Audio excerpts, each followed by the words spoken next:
मुख्यमंत्री अखिलेश यादव ने आज कर्नाटक यात्रा के दौरान ये कहा कि जी हां, तीसरा मोर्चा ही देश को नई दिशा और दशा दे सकता है। अखिलेश यादव ने बीजेपी में नरेंद्र मोदी के कद को कम करके आंका। कहा, मोदी को उत्तर प्रदेश में कोई नहीं जानता। बीजेपी में मोदी को चुनाव प्रचार की कमान मिलने के बाद तीसरे मोर्चे की पुरवाई फिर चलने लगी है। जेडीयू एनडीए से अलग होने का मन बना रही है। एनडीए में समझने, बूझने, रूठने और मनाने और गिले शिकवों का दौर जारी है। तृणमूल कांग्रेस, नवीन पटनायक की बीजू जनता दल और लेफ्ट पार्टियां जेडीयू की तर्ज पर फेडरल फ्रंट का सपना संजोए बैठी हैं। ऐसे में अखिलेश यादव तीसरे मोर्चे की ताकत को ही देश की मांग बता रहे हैं। अखिलेश यादव धर्मनिरपेक्षता की बात करते हैं। लोकतंत्र में इसी समीकरण के साथ अखिलेश यादव ने गद्दी तक का सफर तय किया है। कांग्रेस और बीजेपी असफल हुई है तो तीसरे मोर्चे की, तीसरी ताकत की या कोई नाम दिया जाए उसका, देश को जरूरत है। और इधर जब भी मतदान हुआ है कहीं न कहीं ये दिखाई दिया है कि जनता चाहती है कि तीसरी ताकत देश में हो। हाल फिलहाल तीसरे मोर्चे के गठन को दूर की कौड़ी कहा जा सकता है, लेकिन भारतीय जनता पार्टी में नरेंद्र मोदी का बढ़ता कद और एनडीए के घटक दलों के बिखराव की वजह से तीसरे मोर्चे के ख्वाबों को पर लग गए हैं। राजग में बढ़ती दरार को रोकने के प्रयास में भाजपा के पूर्व अध्यक्ष नितिन गडकरी और उपाध्यक्ष मुख्तार अब्बास नकवी ने जदयू अध्यक्ष शरद यादव से उनके आवास पर मुलाकात की। मुलाकात के बाद शरद यादव ने कहा कि भाजपा के वरिष्ठ नेताओं से बातचीत हो रही है। जल्द ही बिगड़े हुए हालातों को दुरुस्त कर लिया जाएगा। भाजपा नेताओं से बातचीत के बाद शरद यादव ने कहा कि राजग का अभी अस्तित्व है और हम ये प्रयास कर रहे हैं कि हालात ने जो खराब शक्ल अख्तियार कर ली है उसे ठीक किया जाए।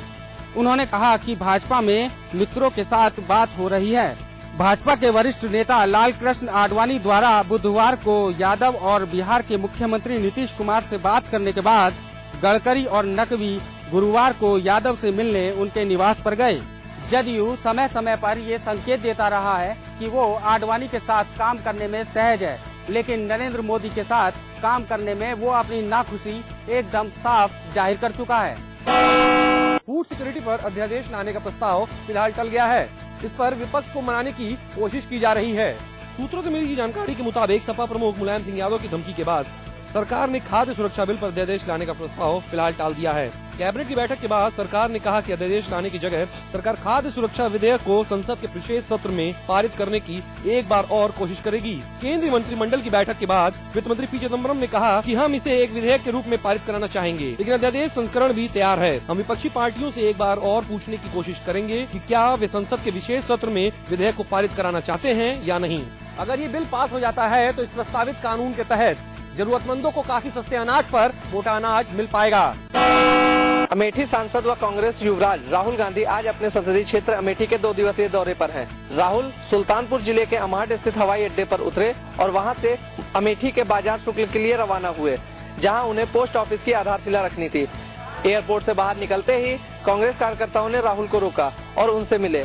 राहुल बाजार शुक्ल पहुंचकर पोस्ट ऑफिस की आधारशिला रखी और लोगों को संबोधित करते हुए कहा कि प्रदेश में हमारी सरकार न होते हुए भी हम दिल्ली से विकास करते हैं। अमेठी में जल्द ही एक पेपर मिल लगाई जाएगी जिसमें 10,000 लोगों को रोजगार मिलेगा। साथ ही राहुल ने ये भी कहा कि लोग कहेंगे कि अमेठी में जैसा विकास हुआ है वैसा विकास हमें भी चाहिए। ऐसा विकास वो करेंगे कि अमेठी बदल जाएगा। यूपी में कांग्रेस संगठन के हालात बहुत खराब हैं। ये हम नहीं कह रहे, ये मानना है खुद यूपी कांग्रेस के अध्यक्ष निर्मल खत्री का।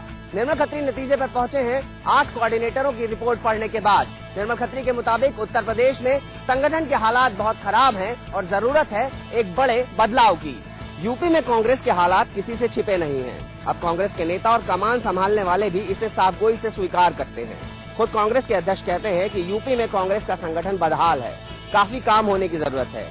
कांग्रेस के यूपी अध्यक्ष निर्मल खत्री की ये साफगोई तब सामने आई जब उन्होंने अपने सभी 8 जोन के प्रभारी और कोऑर्डिनेटर्स की रिपोर्ट देखी। इस रिपोर्ट में ज्यादातर यूनिट के खराब होने की बात सामने आई है। समाचार प्लस को मिली जानकारी के मुताबिक इस रिपोर्ट में कांग्रेस की जिला शहर इकाई के अध्यक्षों में आधे से ज्यादा के नाकारा होने की बात सामने आई है। कांग्रेस इस बैठक को लोकसभा का ब्लूप्रिंट मान रही है। लोकसभा की तैयारी में जुटी कांग्रेस की कमान संभालने वाले खत्री यूपी में भाजपा के नए सेनापति अमित शाह को ज्यादा महत्व नहीं देना चाहते। कहते हैं जब मोदी गुजरात के बाहर कुछ नहीं कर सके तो उनके दूत क्या करेंगे। नरेंद्र मोदी जी गुजरात के बाहर भारतीय जनता पार्टी ने इनको हिमाचल में भेजा, कर्नाटक में भेजा, और जहां पर ये कुछ नहीं कर पाए तो उनका दूत उत्तर प्रदेश में आकर के क्या कर देगा। दूसरे पर वार करने से पहले अपने हथियार की धार को चेक कर लेना चाहिए। ये बात अब निर्मल खत्री को समझ में आ चुकी है और माना जा रहा है कि जब कांग्रेस के अध्यक्ष को ये बात समझ में आ चुकी है तो पार्टी इसे लेकर गंभीर जरूर होगी। नेताजी यानी मुलायम सिंह यादव को अगर तीसरे मोर्चे का नेतृत्व करना है तो सूबे के अंदर समाजवादी पार्टी को जीतनी होंगी सबसे ज्यादा संसदीय सीटें। ये कहना है प्रोफेसर रामगोपाल यादव का। समाजवादी पार्टी के राष्ट्रीय महासचिव रामगोपाल यादव की माने तो फिलहाल नीतीश कुमार के तीसरे मोर्चे में शामिल होने के कोई आसार नहीं है, क्योंकि व्यवहारिक तौर पे तीसरा मोर्चा अभी बना ही नहीं है। ये चुनाव के बाद बन पाएगा और अभी तक ये भी तय नहीं है कि समाजवादी पार्टी का तीसरे मोर्चे की अगवा होगी। अगर सपा अगवा बनना चाहती है तो उत्तर प्रदेश से समाजवादी पार्टी को अधिक से अधिक संसदीय सीट जीतकर लोकसभा पहुंचना होगा। अभी तो थर्ड फ्रंट है नहीं, लेकिन चुनाव के बाद थर्ड फ्रंट होगा और ये सारी पार्टियां एक साथ होंगी, क्योंकि माइनस बीजेपी और माइनस कांग्रेस औरों का भी एजेंडा है और हमारा भी एजेंडा। मुलायम सिंह यादव क्या प्रधानमंत्री पद के उम्मीदवार होंगे, इस बात का तो साफ साफ जवाब सपा देती हुई नजर नहीं आ रही, लेकिन समाजवादी पार्टी की कोशिश यही है कि वो बाकी सभी क्षेत्रीय दलों में सबसे बड़ा दल बनकर उभरे। आडवाणी का चैप्टर क्लोज हो गया, उन पे बोलना ठीक नहीं है और नरेंद्र मोदी का चुनाव अभियान समिति के अध्यक्ष बनने से ही भाजपा को बड़ा फायदा हुआ है, ये कहना है अमित शाह का। इसके अलावा अमित शाह ने केंद्र और प्रदेश सरकार पर भी जम के हमला बोला है। केंद्र और प्रदेश की सरकारों पर आज अमित शाह ने जम के निशाना साधा। उन्होंने कहा कि जनता के पास अब सिर्फ भाजपा ही विकल्प बचा हुआ है। प्रदेश की जनता केंद्र और प्रदेश की सरकार से त्रस्त हो चुकी है, क्योंकि केंद्र और प्रदेश की सरकार हर मामले में फेल रही है। अमित शाह ने यूपीए सरकार को घोटालों की सरकार कहा और कहा कि अगर घोटालों का योग निकाला जाए तो यूपीए सरकार ने 12 लाख करोड़ का घोटाला किया है, जिससे देश का सबसे बड़ा प्रदेश यानी उत्तर प्रदेश की विकास योजनाएं करीब 6 साल आराम से चलती। अमित शाह ने सपा सरकार पे भी जम के निशाना साधा। उन्होंने कहा कि लॉ एंड ऑर्डर में सरकार पूरी तरह फेल है, जिससे जनता में डर और आक्रोश व्याप्त है। यूपीए सरकार और प्रदेश की सरकार एक दोनों सरकारों से त्रस्त। जहां तक यूपीए सरकार का सवाल है, हर मोर्चे पर इस सोनिया मनमोहन के नेतृत्व वाली सरकार विफल रही है। सरकार ने गन्ना किसानों का 6200 करोड़ रुपए बकाया कर रखा है, जिससे उन पर भारी संकट छाया हुआ है। खुद पर लगे आरोपों में भी अमित शाह ने सफाई दी। उन्होंने कहा कि सीबीआई ने सोहराबुद्दीन के फर्जी इनकाउंटर में उनको फंसाया है, तभी सीबीआई की कड़ी पैरवी के बाद भी सुप्रीम कोर्ट ने उन्हें जमानत दे दी है। हालांकि अमित शाह को उत्तर प्रदेश की भाजपा में सब हरा ही हरा दिखा है और एक बार फिर से उन्होंने कहा है कि दिल्ली का रास्ता अब की बार भाजपा के लिए लखनऊ से होकर जाएगा। ये बात और है कि प्रदेश के कद्दावर नेता अमित शाह की किसी भी मीटिंग में शामिल नहीं हुए। कानपुर में बीजेपी के प्रदेश अध्यक्ष लक्ष्मीकांत वाजपेयी की अगुवाई में बिजली की बढ़ी कीमतों को लेकर कार्यकर्ताओं ने जमकर हंगामा काटा। किस्को के एमडी आरएस पांडे के आवास के बाहर बीजेपी कार्यकर्ताओं ने जमकर उत्पात मचाया। प्रदर्शन के दौरान कार्यकर्ता और पुलिस में नोकझोंक और धक्का मुक्की भी हुई। भारतीय जनता पार्टी के प्रदर्शन के संबंध में हमने मुकदमा दर्ज कराया है और इसमें 3 भाजपा जिलाध्यक्ष समेत 3 विधायकों और 700 अन्य अज्ञात व्यक्तियों पर मुकदमा इसका दर्ज कराया। पुलिस ने इस मामले में 3 विधायक समेत 700 कार्यकर्ताओं पर मुकदमा दर्ज कर लिया है। आगरा के बहुत चर्चित पूर्व मंत्री और वर्तमान में बसपा से फिरोजाबाद के लोकसभा प्रत्याशी चौधरी बशीर पर गंभीर आरोप उन्हीं की पत्नी ने लगाए हैं।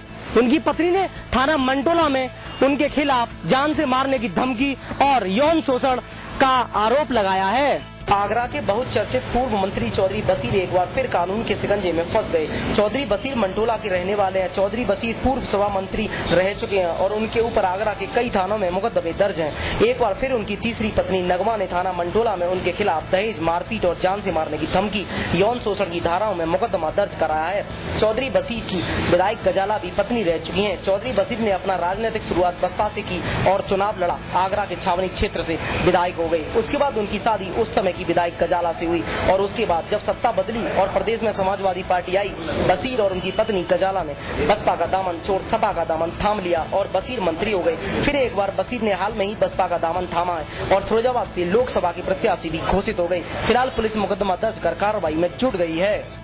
फिलहाल पीड़िता के द्वारा दी गई तहरीर पर मुकदमा दर्ज कर लिया है और पुलिस का कहना है कि जब तक मेडिकल की रिपोर्ट आएगी उसी के आधार पर कार्रवाई की जाएगी। अंडरवर्ल्ड माफिया डॉन जुर्म की दुनिया के बाद अब सियासत की दुनिया में दो हाथ करने को तैयार है। बबलू श्रीवास्तव आज सेंट्रल जेल से जिला अस्पताल पहुंचा तो संगीनों के साय में उसे दंत परीक्षण विभाग में लाया गया, जहां 1.5 घंटे के इलाज के बाद उसे वापस सेंट्रल जेल भेज दिया गया। Underworld mafia don Babloo Srivastava को 2 दांतों में लंबे अरसे से पायरिया की शिकायत है। कड़ी सुरक्षा पहरे के बीच बबलू श्रीवास्तव को जिला अस्पताल लाया गया। दंत परीक्षण विभाग में करीब 1.5 घंटे तक डेंटिस्ट डॉक्टर जितेंद्र साठ ने उसके दांतों का परीक्षण किया। फिलहाल दंत परीक्षण विभाग से निकलने के बाद बातचीत के दौरान बबलू ने सेंट्रल जेल से रिहा होकर चुनाव लड़ने की इच्छा जताई है। गौरतलब है कि बबलू श्रीवास्तव सन 1999 से सेंट्रल जेल में कैद है। एक समय था जब बबलू के खिलाफ देश भर में कई थानों में कुल 36 मुकदमे दर्ज थे। कुल 32 मुकदमों में बबलू की रिहाई हो चुकी है, जबकि केवल 4 मुकदमे अभी तक ट्रायल पर हैं। फिलहाल दाऊद का साथी और मुंबई धमाकों के बाद दाऊद का जानी दुश्मन बबलू श्रीवास्तव का ग्लैमर किसी सेलिब्रिटी से कम नहीं है। जिला अस्पताल में उसे देखने के लिए जिला अस्पताल के कर्मचारियों के अलावा स्थानीय पुलिस के सिपाही भी काफी आतुर दिखे। उत्तराखंड की विजय बहुगुणा सरकार की मुश्किलें कम होने का नाम नहीं ले रही हैं। खुद कांग्रेस के विधायकों ने पहले ही राज्य सरकार के खिलाफ मोर्चा खोल रखा था और अब यूकेडी और बीएसपी के मंत्रियों ने सरकार को आंख दिखाना शुरू कर दिया है। उनका कहना है कि कांग्रेस की किस से सरकार की छवि खराब हो रही है, वो भी अपने समर्थन पर आगे विचार करेंगे। जी हां, केंद्रीय मंत्री हरीश रावत कैंप के विधायकों ने पहले ही विजय बहुगुणा सरकार के खिलाफ मोर्चा खोल रखा था। उनका कहना था कि उनके विकास के काम नहीं हो पा रहे हैं, इसलिए उन्होंने इस्तीफे की धमकी तक दे डाली थी। लेकिन अब इससे 2 कदम आगे सरकार में शामिल बीएसपी और यूकेडी कोटे के मंत्रियों ने भी सरकार को आंख दिखा दी है। बीएसपी कोटे के परिवहन मंत्री सुरेंद्र राकेश का कहना है कि कांग्रेस की किच-किच से सरकार का काम प्रभावित हो रहा है। न सिर्फ सरकार का काम प्रभावित हो रहा है बल्कि उसकी छवि भी खराब हो रही है। अगर ये स्थिति बदस्तूर जा रही तो अपने समर्थन पर भी विचार करेंगे। हाईकमान की जिम्मेदारी है कि अपने जो भी अंदर की उनकी लड़ाई है उसे वो उसका निपटारा करें कि सरकार की बदनामगी हो रही है और उसमें हम लोगों को विशेष रूप से जो गठबंधन के लोग हैं उसमें जुड़े हैं सरकार में, उन्हें नुकसान हो रहा है। वहीं यूकेडी कोटे के कैबिनेट मंत्री प्रीतम पवार का कहना है कि मुख्यमंत्री कौन और कौन है इससे उनका कोई लेना देना नहीं है। यूकेडी ने सरकार को समर्थन विकास और स्थिरता के लिए दिया था। इतना नहीं, इन दोनों मंत्रियों का कहना है कि बीएसपी, यूकेडी और निर्दलीय विधायकों नेतृत्व वाले पीडीएफ में समर्थन वापसी पर फैसला किया जाएगा। दोनों मंत्रियों के तेवरों से साफ है कि सरकार की मुश्किलें बजाय कम होने के बढ़ती जा रही हैं। इतने नहीं, दोनों मंत्रियों ने साफ कह दिया है कि बीएसपी, यूकेडी और निर्दलीय विधायकों के नेतृत्व वाले पीडीएफ में समर्थन वापसी पर विचार किया जाएगा। मतलब ये है कि सरकार की मुश्किलें और बढ़ती नजर आ रही हैं। उत्तराखंड के खेल प्रेमियों के लिए गुरुवार का दिन बेहद ही खास रहा।